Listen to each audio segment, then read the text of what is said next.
morning. Thanks for having me. My name is Quynh Nguyen, and I'm a professor of environmental governance and global development at the Wyss Academy for Nature. I often say I'm like a tree with two main roots. One is in Vietnam, where I was born and raised, and the other one in Germany, where I moved to when I was 9. And even though I spent most of my adult life outside of Vietnam, I think that root has really shaped how I view the world, because I think it has allowed me to see firsthand how countries like Vietnam, but also others, are facing this very tough balancing act between improving its citizens' livelihoods and protecting its rich but very fragile ecosystems. And that's not just a Vietnamese story. I think it's global. And I think it's one of the reasons that had drawn me to the Wyss Academy and its vision of wanting to build a future where both people and nature can thrive together. And also its focus on action, turning insights from science into real-world impact. And I think that combination of research and practice really resonates with me.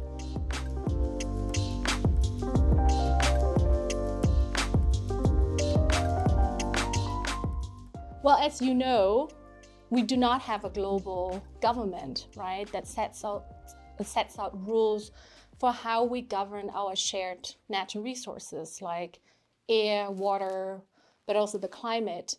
But these things really connect us all. So take the example of the Nile River. If people upstream the river pollute or overuse the water, then the people downstream the river suffer from it. Or take the example, and they didn't do anything wrong, right? Or take the example of clean air. When countries take actions to cut emissions, then everyone benefits, even those who did not take any action, right? So environmental governance is about how we as society come together and decide to manage our shared natural resources in a way that is efficient, sustainable, and fair. And it's about questions on who gets to decide, whose voices are being heard, and how power and responsibility are shared. And it plays out at every level. At the lowest level in your household, it's about how do you recycle, how often you consume meat, how often you take the car. And then at the very highest level, you have international governments coming together, trying to negotiate agreements and treaties on how to govern our forest or global fish stock. And these decisions inevitably have very concrete and direct implications for our lives and livelihoods.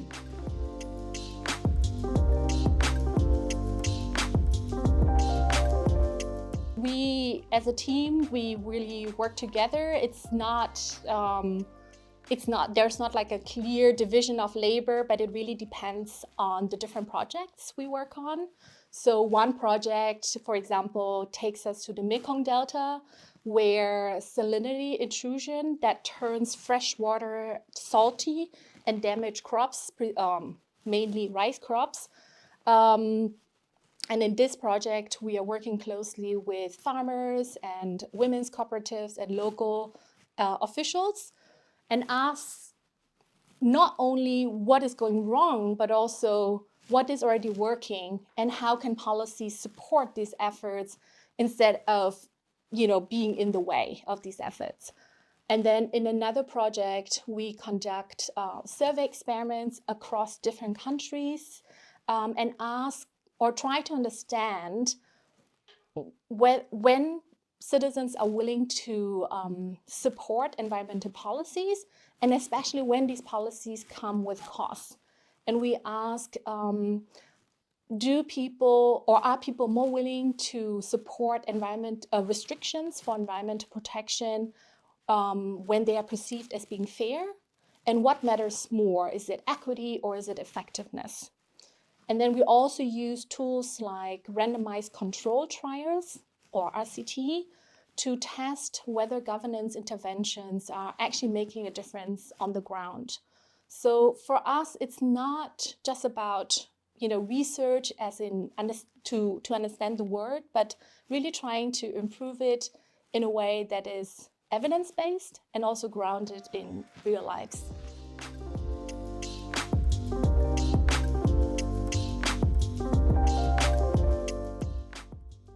So in our team, we look at what kinds of governance arrangements help solve the challenges that we're trying to tackle in the Wyss Academy Solutionscapes, and take the work in Kenya, for example, where we have pastoralist groups, private conservancies, local actors who all share one semi-arid landscape, and their interests naturally do not always align.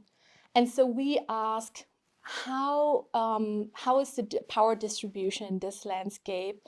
Who takes the decisions, and who benefits, who pays the price?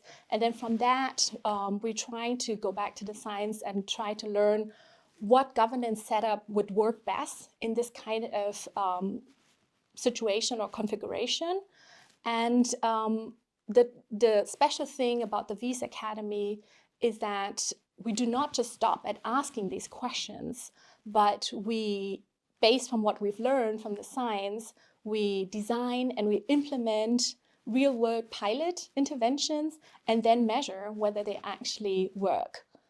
And I think in another stream, our team is contributing by looking at the deeper structures behind environmental problems, and like targeting questions of power distribution, equity, and things like that, because these are very uncomfortable questions. But if we are serious about system change, true system change, then we need to confront these questions.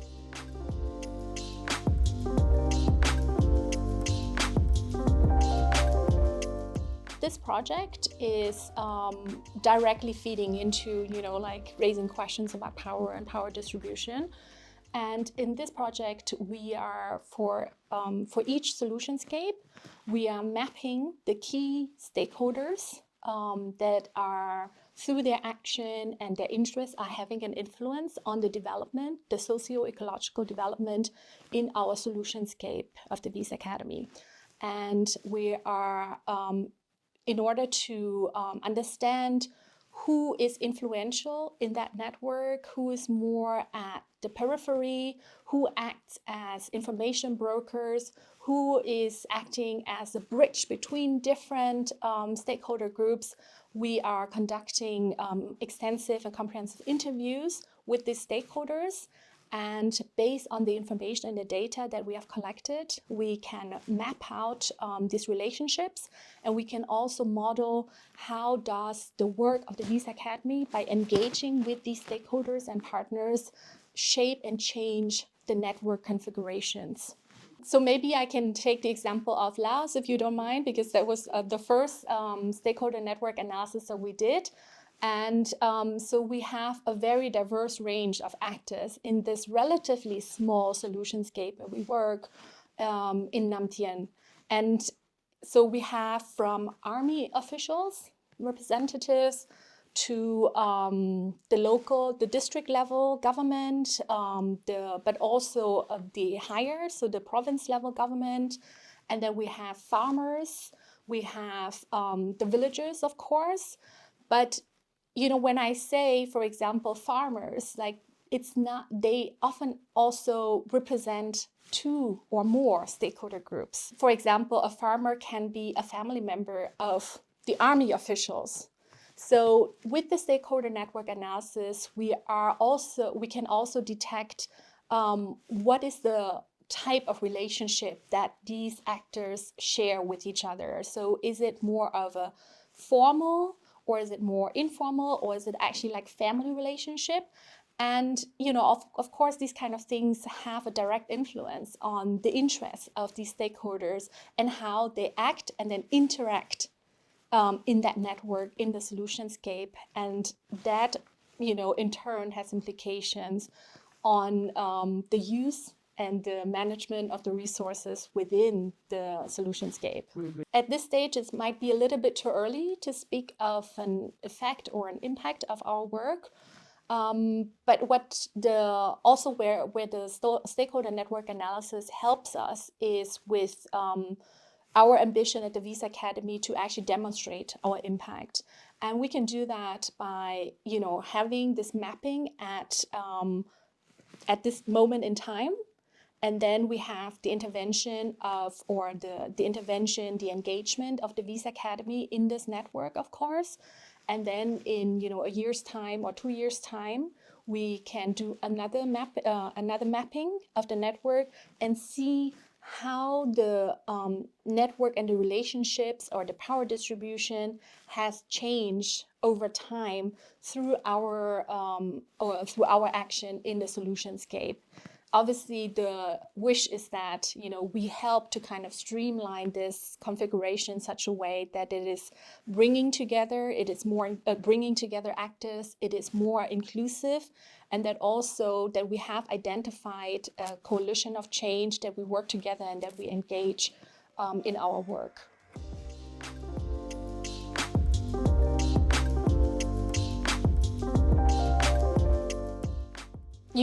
Yes, it's very diverse and it comes with challenges, but I would say I wouldn't want it any other way. I really enjoy this diversity. It allows for collaboration and learning. And I would say if I really have to pinpoint one thing that I like about this work best, it's really this collaborative spirit of the work.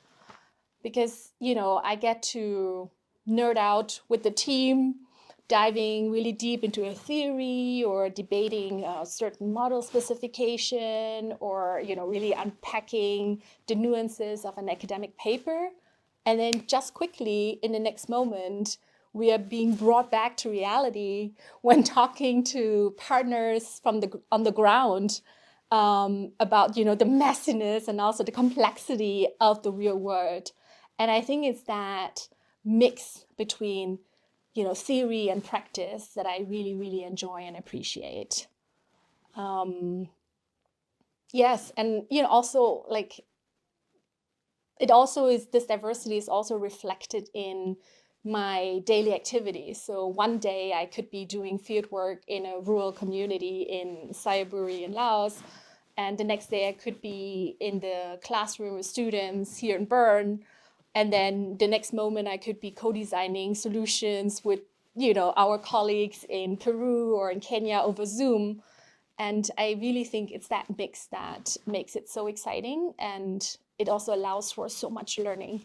I feel like in the 2 years that I've been at the Wyss Academy, I feel like at some point, maybe 1.5 years into this work, I felt there was like a shift, and it felt like I've really arrived, at the Wyss Academy, in this work, in the team, in Bern, in Switzerland.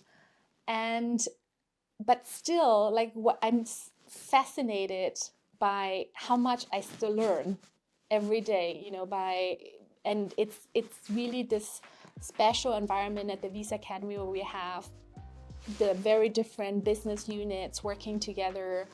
And I feel like that I'm really growing a lot, and I'm really grateful for being part of this. In my free time, I love cooking, but of course never follow recipes, because I feel like it's more of a, a creative experiment that I use to unwind rather than a precise science. And and sometimes that experiment works out really well and everybody's happy. And sometimes it's a learning experience.